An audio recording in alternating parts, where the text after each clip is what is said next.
50% या आप कह लें 50 से 60% जो मरीज़ अस्पतालों में जा रहे हैं, और ख़ास तौर पे वो मरीज़ जो अस्पतालों में बहुत ज़्यादा चक्कर लगाते हैं, बहुत ज़्यादा टेस्ट करवाते हैं, और उनका एक ही गिला शिकवा होता है कि भाई डॉक्टर्स को मेरी बीमारी समझ नहीं आ रही। और रिपोर्टें भी काफ़ी करा ली हैं, टेस्ट भी काफ़ी करा लिए हैं, टेस्ट भी नॉर्मल आते हैं, रिपोर्टें भी नॉर्मल आती हैं, लेकिन मसला मुझे है और कोई भी डॉक्टर इसको ठीक नहीं कर पा रहा। और कई डॉक्टर्स के पास गए हुए हैं, जहाँ पे जो डॉक्टर मिला है हर डॉक्टर से चेक कराया है, लेकिन मेरा प्रॉब्लम ठीक नहीं हो रहा। तो तकरीबन 50 से 60% मरीज़ जो है ना अस्पतालों में इस वक्त, या जो डॉक्टर्स के पास चेकअप कराने के लिए जा रहे हैं, वो ज़्यादातर इन प्रॉब्लम्स के साथ होते हैं। तो बेसिकली इसमें किसी भी किस्म का उनकी कंप्लेन हो सकती है। मिसाल के तौर पे कई लोगों को दिल की दर्द, एंजाइना जैसे फीचर्स आते हैं, और कई लोगों को मुसलसल मैदे की बदहज़मी रहती है, और कई लोगों के जोड़ बहुत तंग करते हैं, कईयों को फालिज जैसी अलामात आती हैं, और कई लोग ऐसे होते हैं जिनको ये ज़हन में लगता है कि उनको कोई बहुत बड़ी बीमारी है, लेकिन किसी से डायग्नोज नहीं हो पा रही। तो इस तरह के ज़्यादातर जो पेशेंट्स होते हैं वो बेसिकली सोमैटोफॉर्म डिसऑर्डर के पेशेंट्स होते हैं। अगर आप कभी सोमैटोफॉर्म डिसऑर्डर का पेशेंट देखेंगे तो आप देखेंगे कि उसके पास एक बड़ी सी फाइल होगी, रिपोर्टें ऑलमोस्ट तकरीबन नॉर्मल होंगी, या अगर उनमें कोई फ़र्क भी होगा तो 19-20 का फ़र्क होगा, और ज़्यादातर चीज़ें उनकी ठीक होंगी रिपोर्ट्स में, लैब्स में, और उनकी जो अलामात है उससे भी आप देखेंगे तो आपको लगेगा कि कोई बहुत बड़ा मेजर इशू नहीं है। लेकिन इस तरह के पेशेंट्स जो हैं वो साल या साल अस्पतालों के चक्कर लगाते रहते हैं, ख़ास तौर पे सरकारी अस्पतालों के, जहाँ पे इलाज मुफ्त होता है। तो हम जो लोग हैं वो आलमोस्ट 50 से 60% उन लोगों का इलाज कर रहे हैं जो बेसिकली हैं ही सोमैटोफॉर्म डिसऑर्डर। तो अब ये सोमैटोफॉर्म डिसऑर्डर क्या होता है? सोमैटोफॉर्म डिसऑर्डर ये होता है कि ये बेसिकली जो इंसान में फ़िज़िकल कंप्लेंट्स आती हैं, यानी कि अगर किसी को घुटने में दर्द हो रही है तो उस बंदे को जेन्युइन ये फ़ील होगा कि मेरे घुटने में इशू है, और उसको घुटने की पेन इसी तरह फ़ील होगी जिस तरह एक वो बंदा जिसको कोई इंजरी हुई है उसको फ़ील होती है। तो पेन की सेवेरिटी दोनों में सेम होगी, लेकिन आप उन दोनों के एमआरआई कराएंगे तो आप देखेंगे कि एक में तो वाकई इंजरी होगी, दूसरे का घुटना बिल्कुल ठीक होगा, लेकिन पेन हो सकता है जिसका एमआरआई बिल्कुल ठीक है उसको उससे भी ज़्यादा हो कि जिसको कोई इंजरी एमआरआई में आई है। तो ये क्यों उसको पेन हो रही है? क्या वो जानबूझ के ये ड्रामेबाजी कर रहा है, एक्टिंग कर रहा है? नहीं, ऐसी बात नहीं है। ये भी एक सोमैटोफॉर्म डिसऑर्डर की एक टाइप है।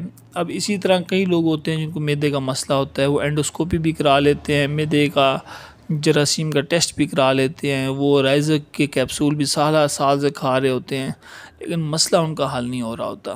ठीक है, तो ये भी एक किस्म का सोमैटोफॉर्म डिसऑर्डर की एक मिसाल है। इसी तरह कई लोग हैं जिनको आँखों के आगे अंधेरा आ जाता है, ठीक है, और उनको कोई समझ नहीं आती, नज़र का मसला पैदा हो जाता है, ठीक है ना।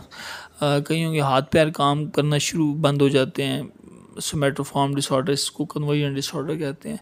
तो इस तरह के कई अलामात हैं जो बेसिकली हैं ही सोमैटोफॉर्म डिसऑर्डर। तो पहले आपने समझना सोमैटोफॉर्म डिसऑर्डर हैं क्या। सोमैटोफॉर्म डिसऑर्डर ये हैं कि इंसान को एक जेन्युइन कंप्लेन होती है, एक वाकई एक मसला होता है, और उसको फ़ील हो रहा होता है कि मुझे ये पेन है, ये कंप्लेन है। वो कोई ड्रामेबाजी या एक्टिंग वगैरह नहीं कर रहा होता, और वो पेन कंप्लेन उस मरीज़ को ख़ुद जेन्युइन फ़ील हो रही होती है कि वाकई मुझे कोई बड़ा इशू है, कोई मेन इशू है, कोई प्रॉब्लम है। लेकिन जब उसके टेस्ट कराए जाते हैं, जब रिपोर्ट्स कराई जाती हैं, जब डॉक्टर उसका तफसील से उसका हिस्ट्री लेता है, मुआयना करता है, तो डॉक्टर भी इस नतीजे पे पहुंच जाता है कि भाई इसको फ़िज़िकल तो कोई इशू नहीं है। तो बेसिकली ये फिर साइकोलॉजिकल इश्यूज़ होते हैं जिनको सोमैटोफॉर्म डिसऑर्डर कहा जाता है। तो सोमैटोफॉर्म डिसऑर्डर में एसेंशली ये बात है कि एक तो पेशेंट का प्रॉब्लम होता है और वो जेन्युइन होता है, दूसरी बात है वो ड्रामेबाजी नहीं कर रहा होता, और तीसरी बात ये है कि किसी भी टेस्ट या रिपोर्ट में या किसी भी हमारी एग्जामिनेशन या फाइंडिंग में कोई भी चीज़ ऐसी नहीं आ रही होती जो ये बताए कि इस पेशेंट को कोई बड़ा मसला है। तो ये मोटी मोटी तारीफ़ है सोमैटोफॉर्म डिसऑर्डर की। अब सोमैटोफॉर्म डिसऑर्डर्स की जो 5 मेन और बड़ी टाइप्स हैं, उसमें सबसे पहले सोमाटाइजेशन डिसऑर्डर। अक्सर डॉक्टर्स ने भी देखा होगा, आपने भी देखा होगा कि लोग आते हैं, वो कहते हैं सर में भी दर्द है, गर्दन के पट्टे भी खिंचा हुए हैं, नज़र भी ठीक नहीं आता, मैदा भी जलता है, ठीक है ना। मैदे में गैस भी होती है, हाथ पैर भी दुखते हैं और कुछ करने का दिल भी नहीं लगता, भूख भी नहीं लगती। हत्ता कि बेशक उनका 100 किलो या 120 किलो वेट हो, वो उन्होंने यही कहना है भूख भी नहीं लगती, खाया भी नहीं जाता, ठीक है ना। ज़रा सा काम कर लूँ तो फटीग होती है, गोडों में दर्द है, जोड़ों में दर्द है और पता नहीं क्या क्या मसले हैं। तो जब एक बंदा उनके सारे टेस्ट कराता है, टेस्ट भी नॉर्मल होते हैं, हर चीज़ नॉर्मल होती है, लेकिन उनकी कंप्लेंट्स इतनी ज़्यादा होती हैं कि जैसे पता नहीं कौन सा बड़ा मसला हो गया। तो 3 से ज़्यादा इररेलेवेंट किस्म की कंप्लेंट्स होती हैं जो आपस में सिंक्रोनाइज नहीं कर रही होती, जो किसी भी बड़ी बीमारी की जानिब रहनुमाई नहीं कर रही होती हैं, और टेस्ट और रिपोर्ट्स सब नॉर्मल हैं। तो ये बेसिकली सोमाटाइजेशन डिसऑर्डर है।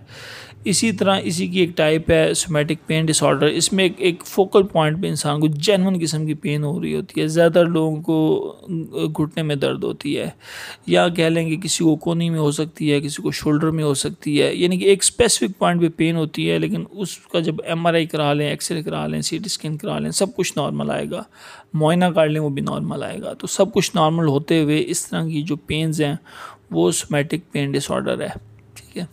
और इसी तरह फिर कन्वर्जन डिसऑर्डर है। कन्वर्जन डिसऑर्डर में होता है कि न्यूरोलॉजिकल यानी कि आसाबी अलामात आती हैं, एक बंदा बेहोश हो जाएगा, ठीक है ना। ये यंग लोगों में बहुत ज़्यादा होता है, और यंग लोगों में भी, यंग फीमेल्स में भी कन्वर्जन डिसऑर्डर बहुत कॉमन है। अस्पताल में अक्सर लड़कियां और नौजवान लड़कियां ख़ास तौर पे ज़्यादा, और लड़के भी आए होते हैं अस्पताल में बिल्कुल बेहोश हुए होते हैं। पूरा उनकी फैमिली जो है ना एक किस्म की पागल हुई होती है कि हमारे बच्चे को या हमारी बच्ची को क्या हो गया, और डॉक्टर्स कह रहे होते हैं इसको कुछ भी नहीं है, ठीक है ना। तो बेसिकली वो डॉक्टर्स जो कह रहे होते हैं इसको कुछ भी नहीं है, वो ये कहना चाह रहे होते हैं इसको कोई जिस्मानी जेन्युइन किस्म की प्रॉब्लम्स जिस्मानी लिहाज से, कि जिसमें कोई फालिज हो, मिर्गी हो, ये चीज़ें नहीं है। ये एक फंक्शनल केस है, यानी कि इसको प्रॉब्लम्स तो हैं, मे भी वो उसको झटके भी लग रहे हों, सीजर्स भी लग रहे हों, मे भी उसको नज़र भी ना आ रहा हो, ब्लाइंडनेस हो गई हो, ठीक है ना। लेकिन उसकी वजह जो है ना वो जिस्मानी नहीं है, उसकी वजह बेसिकली नफ्सियाती होती है, जहनी होती है, जहनी स्ट्रेस होता है, जहनी प्रेशर होता है। यूजुअली ऐसे लोगों की जो फैमिलीज़ होती हैं वो भी बड़ी हाइपर होती हैं, जिसको अक्सर हम कहते हैं फंसी अटेंडेंट्स हैं, फंसी फैमिली है, एक 40 हल्ला गुला डाला होता है उन्होंने। तो कन्वर्जन डिसऑर्डर वैसे भी ऐसे मरीज़ बहुत बुरे लगते हैं इमरजेंसी में, जहाँ पे एक जेन्युइन किस्म का हार्ट फेलियर के मरीज़ आ रहे हैं, फॉलिज के मरीज़ आ रहे हैं, एक्सीडेंट एंड एमरजेंसी चाह रही है, और दरमियान में कन्वर्जन डिसऑर्डर के मरीज़ आ जाते हैं बेहोश होके। ऐसे लोगों के अटेंडेंट्स को भी बताना बड़ा मुश्किल है कि भाई इसको मसला क्या है, क्योंकि अगर वाकई फालिज हुआ हो तो आप उसको फालिज वाली वार्ड में दाखिल कर लें। ऐसे लोगों को मेनली उधर ही एमरजेंसी में ही एडमिट रखना पड़ता है, या फिर उनको साइकेट्री वार्ड भेजना पड़ता है। तो ज़्यादातर हॉस्पिटल्स में तो साइकेट्री वार्ड है नहीं ना, तो जो ऐसे पेशेंट्स को फिर मैनेज करना है एमरजेंसी के अंदर, और एमरजेंसी से ही वापस घर डिस्पोज ऑफ करना बड़ा मुश्किल हो जाता है, ठीक है। तो ये कन्वर्जन डिसऑर्डर है। तो इसी तरह एक बॉडी डिस्मॉर्फिक डिसऑर्डर है। इंसान को लगता है कि मेरी बॉडी ठीक नहीं है, मेरा नाक लंबा है, मेरा कान लंबा है, मेरी चिन लंबी है। इस तरह के लोग कई अपनी प्लास्टिक सर्जरीज करवा लेते हैं बिला वजह के। अच्छा खासा अल्लाह ताला ने चेहरा दिया होता है, अल्लाह ताला ने फेस दिया होता है, पूरी दुनिया उनकी खूबसूरती की एडमायर कर रही होती है, लेकिन वो खुद सेटिस्फाइड नहीं होते, ठीक है।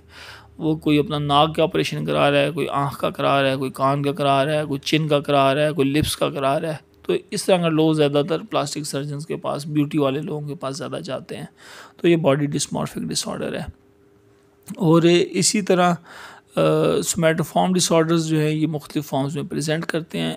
और 50 से 60% जो हमारी OPDs हैं जिनमें हमारे पास पेशेंट्स आते हैं वो बेसिकली सोमैटोफॉर्म डिसऑर्डर के होते हैं। ऐसे लोगों को फ़िज़िकल इलाज से ज़्यादा नफ्सियाती इलाज चाहिए, ठीक है। उसमें सबसे बेहतर तो है बिहेवियरल थेरेपीज़ जो है वो बहुत इम्पोर्टेंट हैं, जो एक साइकोलॉजिस्ट उनके साथ सेशन करता है, उनको समझाता है, ठीक है ना। कॉग्निटिव बिहेवियर थेरेपीज़ होती हैं, तो उसके अंदर जो है ना पेशेंट का सही इलाज हो सकता है। या फिर हमारे पास कुछ मेडिसिन हैं, SSRIs हैं, एसिटाइलोप्राम हो गया, इस तरह की मेडिसिन हैं जो उनका डिस्ट्रेस और टेंशन रिलीव करती हैं, तो उनको सोमैटोफॉर्म डिसऑर्डर में काफ़ी ज़्यादा हेल्प आउट हो जाती है। लेकिन बेसिकली चीज़ यह है कि इंसान को उनके जो है स्ट्रेसर को डिग आउट करना चाहिए कि ऐसा कौन सी चीज़ है जो उनको साइकोलॉजिकल स्ट्रेस दे रही है, प्रॉब्लम दे रही है। तो अगर उसका हल कर लिया जाए तो ये सोमैटोफॉर्म डिसऑर्डर काफ़ी हद तक बेहतर हो जाएंगे। तो आज का पैगाम मेरी तमाम पाकिस्तानी अवाम के लिए, उर्दू स्पीकिंग लोगों के लिए है कि हर बीमारी को आप बहुत बड़ी बीमारी या बला ना समझ लिए जाए। इस तरह एक 5वीं किस्म में भूल गया था सोमैटोफॉर्म डिसऑर्डर की, वो है हाइपोकोंड्राइसिस। ठीक है, तो हाइपोकोंड्राइसिस में क्या होता है कि इंसान को लगता है कि मुझे कोई बहुत बड़ी बीमारी है। ठीक है, इंसान का ये वहम हो जाता है कि मुझे कोई बहुत बड़ी बीमारी है। डॉक्टर्स उसको तसल्ली देते हैं, हर बंदा तसल्ली दे रहा होता है, नहीं आप ठीक हैं, कोई मसला नहीं है, लेकिन वो कहता नहीं मुझे तो कोई है, कोई बहुत बड़ी बीमारी। तो ऐसे लोग अपनी जो है ना बिला वजह की एंजियोप्लास्टियाँ भी करा लेते हैं, एंजियोग्राफी और एंजियोप्लास्टी, और मतलब कि इस सोच में कि हम मर ना जाएं, कहीं हमें बहुत बड़ी बीमारी, हम पास आउट ना हो जाएं, तो जल्दी जल्दी किसी तरह हमसे डायग्नोज हो जाए। तो ये हाइपोकॉन्ड्राइसिस भी एक किस्म की नफसियाती बीमारी है।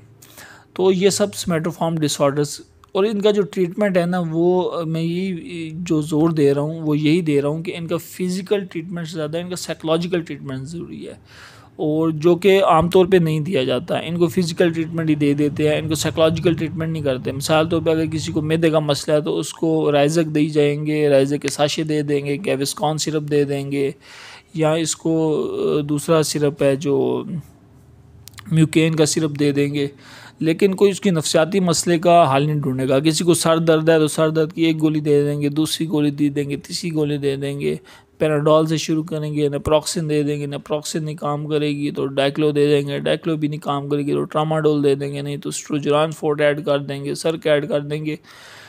लेकिन कोई भी बंदा उसकी नफसियाती मामले की तरफ तवज्जो नहीं देगा, उसकी बिहेवियरल थेरेपी की तरफ तवज्जो नहीं देगा, जिसकी वजह से ऐसे पेशेंट निगलेक्ट होते हैं और फिर वो साल हर साल अस्पतालों के चक्कर लगाते रहते हैं। अगर इनकी प्रॉपर साइकोलॉजिकल ट्रीटमेंट हो जाए तो यकीन जाने 50 से 60% अस्पतालों का लोड ही ख़त्म हो जाए।